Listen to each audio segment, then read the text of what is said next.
आज की इस वीडियो में हम डिस्कस करेंगे Picard's existence and uniqueness theorem का एक इम्पॉर्टेंट रिजल्ट, जिस रिजल्ट की हेल्प से हम ये बता सकते हैं कि जो सॉल्यूशन एग्जिस्ट कर रहा है डिफरेंशियल इक्वेशन का वो इनफाइनाइट है या नहीं, या उसका कोई यूनिक सॉल्यूशन जो है वो एग्जिस्ट करेगा कि नहीं। ठीक है, तो ये एक सिंपल सा रिजल्ट है जिसको आप याद रख सकते हो और उससे डायरेक्टली क्वेश्चंस जो है आपके सॉल्व हो जाएंगे।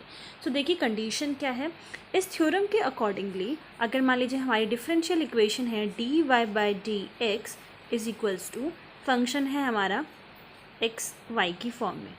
ओके, तो पहली चीज़ जो आपको चेक करनी है वो ये होगी कि जो ये फंक्शन गिवन है अगर वो y to the power alpha की फॉर्म में है। ओके, जहाँ पर ये alpha, this alpha belongs to open interval 0 to 1, alpha की वैल्यू अगर इसमें से बिलोंग कर रही है, एंड पहले फर्स्ट कंडीशन तो यही आपको देखनी है। अगर ये कंडीशन नहीं है तो आपको सेकंड कंडीशन भी चेक करने की ज़रूरत नहीं है।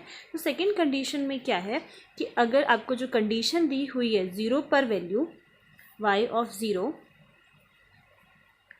पर अगर आपको वैल्यू b दी हुई है और इस b पे कंडीशंस क्या हैं, दो पॉसिबिलिटीज़ हो सकती हैं। पहली पॉसिबिलिटी ये होगी b इज़ इक्वल्स टू अगर 0 के बराबर दिया हुआ हो, या फिर b जो है वो नॉन ज़ीरो दिया हो। b अगर 0 है तो कंडीशन आपकी क्या होगी कि 0 पर ये 0 वैल्यू देगा। ठीक है, और अगर ये कंडीशन है तो b यहाँ पर नॉन ज़ीरो है।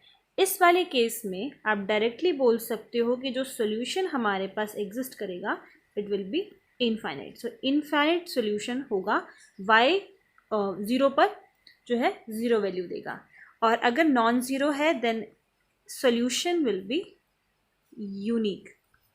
ओके, जैसे कि एक क्वेश्चन आया हुआ था, मैं आपको बता देती हूँ किस तरीके से अप्लाई किया जाएगा। इसी से रिलेटेड एग्जाम्पल है, ये हमारा रिजल्ट हो गया। So question is in the initial value problem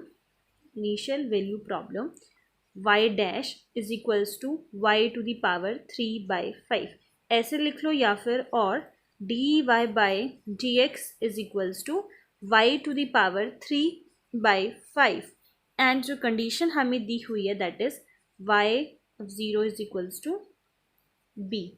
so हमें ये फाइंड करना है कि सॉल्यूशन क्या होगा। ओके, अब देखो ये जो है बिल्कुल फॉर्म मैंने आपको बताया differential equation D Y by D X, function हमारा इस फॉर्म में है। तो अगर y to the power alpha की फॉर्म है, एल्फ़ा की वैल्यू 0 और 1 से बिलोंग करती है, तो फर्स्ट कंडीशन आप देख सकते हो कि जो एल्फ़ा की वैल्यू है कंपेयर कर लो कितनी आ रही है, 3/5 आ रही है। तो फर्स्ट कंडीशन जो है वो फुलफिल हो रही है। सेकेंड कंडीशन में b की वैल्यू पर डिपेंड कर रहा है कि सोल्यूशन जो है वो फाइनाइट होंगे या फिर यूनिक होगा। तो यहाँ पर y of 0 equals to p दे रखा है, जहाँ पर b की वैल्यू बताई नहीं गई है कि वो नॉन ज़ीरो है या फिर ज़ीरो है। बट ऑप्शंस आपको जो दिए हुए हैं, पहला ऑप्शन ये है कि यूनिक सॉल्यूशन मिलेगा। जैसे कि मान लीजिए ये दे रखा है कि यूनिक सॉल्यूशन मिलेगा if b is equals to 0 होता है। तो आप देख लो b इज इक्वल्स टू अगर 0 हो जाए तो आपको इनफाइनाइट सॉल्यूशन मिलना चाहिए था, पर फर्स्ट ऑप्शन कह रहा है कि b इज इक्वल्स टू 0 होने पे यूनिक सॉल्यूशन मिलेगा। तो पहला ऑप्शन जो है आपका इनकरेक्ट हो गया।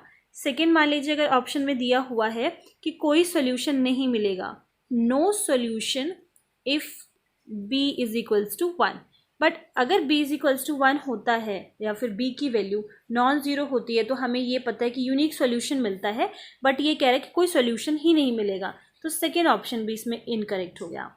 थर्ड ऑप्शन में अगर मान लीजिए कहा गया है कि इनफाइनाइट सॉल्यूशन मिलेगा, इनफाइनाइट सॉल्यूशन अगर b की वैल्यू 2 के बराबर होती है, तो हमें इनफाइनाइट सॉल्यूशन के लिए कंडीशन पता है कि 0 होने पर ही वो इनफाइनाइट सॉल्यूशन देता है, तो ये इनकरेक्ट हो गया। डी ऑप्शन मान लीजिए अगर हमें गिवन है कि यूनिक सॉल्यूशन होगा, यूनिक सॉल्यूशन अगर b की वैल्यू जो है वो 4 होती है, तो ये हमें पता है कि अगर यूनिक सॉल्यूशन है तो b की वैल्यू नॉन ज़ीरो होनी चाहिए, तो ये यहाँ पे करेक्ट हो गया। अब ये b इज इक्वल्स टू 4 दे, b इज इक्वल्स टू 3 दे, b इज इक्वल्स टू 2 दे, 1 दे, कुछ भी देता है तो हर उस केस में ये जो है करेक्ट हो जाएगा। तो ऐसे ही ऑप्शंस आपको इस टाइप के क्वेश्चंस में मिलेंगे। तो आप क्या कर सकते हो, सिंपल ये कंडीशन चेक करोगे। सो इस वीडियो में बस इतना ही।